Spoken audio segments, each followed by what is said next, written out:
नमस्कार दोस्तों, आपका हमारे YouTube चैनल भक्ति ज्ञान त्योहार में स्वागत है। आज मैं आपको कार्तिक स्नान की कहानी सुनाने जा रही हूँ। अगर आपको ये कहानी पसंद आई तो कमेंट बॉक्स में कार्तिक देवता की जय अवश्य लिखिए। किसी गांव में एक ब्राह्मण ब्राह्मणी रहते थे। वो 7 कोस दूर गंगा यमुना स्नान करने जाते थे। रोज इतनी दूर आने जाने से ब्राह्मणी थक जाती थी।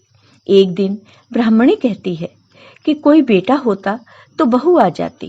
घर वापस आने पर खाना बना हुआ तो मिलता, कपड़े धुले हुए तो मिलते। ब्राह्मण कहता है कि तूने भली बात कही, चल मैं तेरे लिए आज बहू ला ही देता हूँ। ब्राह्मण फिर बोले कि एक पोटली में थोड़ा सा आटा बांध दे, उसमें थोड़ी सी मोहर अशर्फी डाल दे। उसने पोटली बांध दी और ब्राह्मण पोटली लेकर चल दिए। चलते चलते कुछ ही दूर एक गांव में यमुना जी के किनारे बहुत सारी सुंदर लड़कियां अपने घर बनाकर खेल रही थीं। उनमें से एक लड़की कहती है कि मैं तो अपना घर नहीं बिगाड़ूंगी, मुझे तो रहने के लिए ये घर चाहिए। उसकी बात सुनकर ब्राह्मण के मन में वही लड़की छा गई और मन ही मन सोचने लगा कि बहू बनाने के लिए यही लड़की ठीक रहेगी।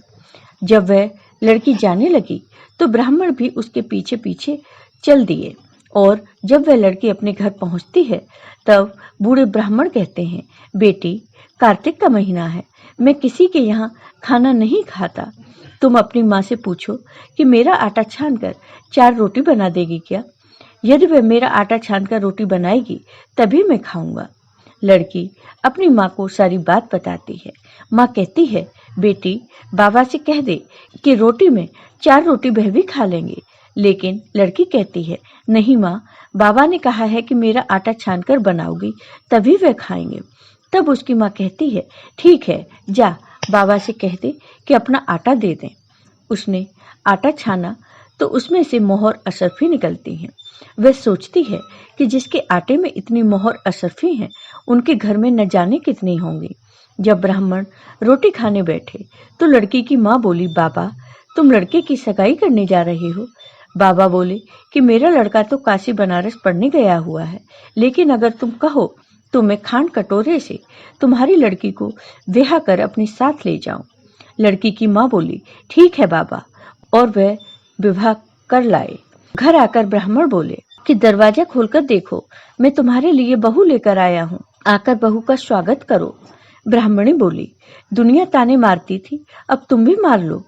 हमारे तो 7 जन्म से कोई बेटा बेटी नहीं है, तो बहू कहाँ से आएगी। ब्राह्मण बोले, तुम दरवाजा तो खोलो। ब्राह्मणी ने दरवाजा खोला तो सामने बहू खड़ी देखी। तब वह आदर सत्कार से बहू को अंदर ले गई। अब जब ब्राह्मण ब्राह्मणी नहाने जाते तो बहू घर का सारा काम करके रखती, खाना बनाती, सास ससुर के कपड़े धोती और रात में उनके पैर दबाती। इस तरह से काफी समय बीत गया। सासू बहू को सीख देती है कि बहू चूल्हे की आग न बुझने देना और मटके का पानी खत्म न होने देना। एक दिन चूल्हे की आग बुझ गई। बहू भागी भागी पड़ोसन के घर गई और बोली, मुझे थोड़ी सी आग दे दो, मेरे चूल्हे की आग बुझ गई है। मेरे सास ससुर सुबह 4 बजे से बाहर गए हुए हैं और वे थके हारे वापस आएंगे, मुझे उनके लिए खाना बनाना है। तो पड़ोसन कहती है, अरे तू तो बावली है, तुझे तो ये दोनों मिलकर पागल बना रहे हैं। इनका न कोई बेटा है और न ही कोई बेटी ही है। बहू बोली, नहीं नहीं, आप ऐसे मत बोलो, क्योंकि इनका बेटा तो काशी बनारस पढ़ने गया है। पड़ोसन फिर बोली, अरे तुझे ये झूठ बोलकर लाए हैं, इनका कोई बेटा नहीं है। अब बहू पड़ोसन की बातों में आ गई और कहने लगी, अब आप ही बताओ मैं क्या करूं। पड़ोसन कहने लगी, करना क्या है, जब सास ससुर आए तब जली फूकी रोटी बना देना, अलूनी पलूनी दाल बना देना, खीर की कड़छी दाल में और दाल की कड़छी खीर में डाल देना। बहू पड़ोसन की सारी सीख लेकर अपने घर आ गई और जैसा पड़ोसन ने बताया वैसा ही उसने किया। जब सास ससुर घर आए तब भूखा का कोई आदर सत्कार बहू ने नहीं किया और ना ही उनके कपड़े धोए। जब सास ससुर को खाना दिया तो सास बोली, बहू ये जली फूकी रोटी क्यों है और दाल भी अलूनी है। बहू पलट कर जवाब देती है, आज यही खाओ सासू जी, अगर एक दिन ऐसा खाना खा भी लिया तो तुम्हारा क्या बिगड़ जाएगा, मुझे तो जीवन भर ही अनूठी रहना है। बहू की बातें सुनकर सास बोली कि आज तो बहू ने अच्छी सीख नहीं सीखी है, अब बहू फिर से पड़ोसन के घर भागती है और कहती है कि अब आगे बताओ मुझे क्या करना है। पड़ोसन बोली कि अब तुम सातों कोठों की चाबी मांग लेना। अगले दिन जब सास जाने लगी तो बहू अड़ गई कि मुझे तो सातों कोठों की चाबी चाहिए। तो ससुर कहने लगे कि दे दो इसे चाबी, आज नहीं तो कल चाबी इसे ही देनी है। हम आज हैं कल नहीं, इसलिए चाबी दे दो। सास ससुर के जाने के बाद बहू ने कोठे खोलकर देखे तो किसी में अन्न भरा है, किसी में धन भरा है, किसी में बर्तन भरे हैं, सभी में अटूट भंडार भरे पड़े हैं। जब बहू ने सातवां कोठा खोला तो उसमें भगवान शिव, पार्वती जी, गणेश जी, लक्ष्मी जी, पीपल पतवारी, कार्तिक के ठाकुर राई दामोदर, तुलसा जी का बिड़वा, गंगा यमुना बह रही हैं। 36 करोड़ देवी देवता भी विराजमान हैं और वहीं एक लड़का चंदन की चौकी पर बैठा माला जप रहा है। सब देखकर बहू लड़के से बोली, तुम कौन हो? लड़का कहता है, मैं तुम्हारा पति हूँ, दरवाजा बंद कर दो, जब मेरे माँ बाप आएंगे तब खोलना। सारा नजारा देखकर बहू बहुत खुश हुई और नाचती फिरने लगी। 16 श्रृंगार कर सुंदर वस्त्र पहन ओढ़ सास ससुर का इंतजार करने लगी। उनके लिए 36 प्रकार के पकवान बनाकर रखे। सास ससुर जब वापस आए तब उसने उनका बहुत आदर सत्कार किया, उनके कपड़े धोए, उनके पैर दबाए।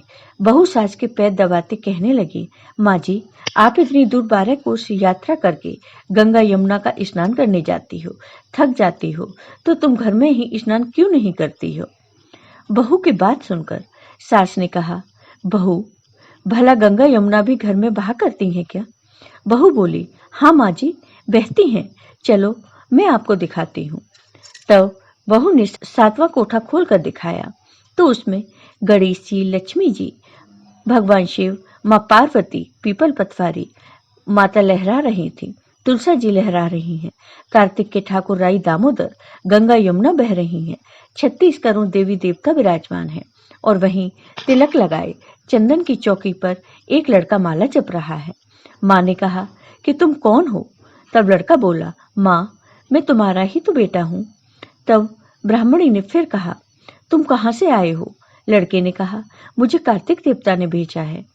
तब ब्राह्मणी कहती है, बेटा ये दुनिया कैसे जानेगी? कैसे जानेगा मेरा घर का धनी? क्या जानेगी देवरानी जेठानी? क्या जानेगा मेरा अगल बगल पड़ोस कि तुम मेरा ही बेटा है? तब ब्राह्मणी ने विद्वान पंडितों से सलाह ली तो वह बोले, इस पार बहू बेटा खड़े हो जाएं और उस पार ब्राह्मणी खड़ी हो जाए और उन्होंने चाम की अंगिया पहनी हो, छाती में से दूध की धार निकले, बेटे बहू के मुंह भीगे, पवन पानी से गठजोड़ा बंधे तो जाने कि यह ब्राह्मणी का ही बेटा है। उसने ऐसा ही किया। चाम की अंगिया फट गई, छाती में से दूध की धार निकली, बेटे बहू के मुंह भीग गए, पवन पानी से बहू बेटे का गठजोड़ बंध गया। ब्राह्मण ब्राह्मणी की खुशी का ठिकाना न रहा। वे बहुत खुश हुए और कार्तिक देवता को बहुत बहुत धन्यवाद दिया। कार्तिक देवता की कृपा से ब्राह्मण ब्राह्मणी अपने बहू बेटे के साथ खुशी खुशी रहने लगे। तो हे कार्तिक देवता, जैसे आपने ब्राह्मण ब्राह्मणी पर अपनी कृपा की, वैसे ही सभी भक्तों पर अपनी कृपा सदा बनाए रखना। जय हो कार्तिक देवता की। आपको ये वीडियो पसंद आया हो तो कमेंट बॉक्स में कमेंट करके जरूर बताइए। साथ ही मेरे वीडियो को ज्यादा से ज्यादा शेयर करिए। धन्यवाद दोस्तों।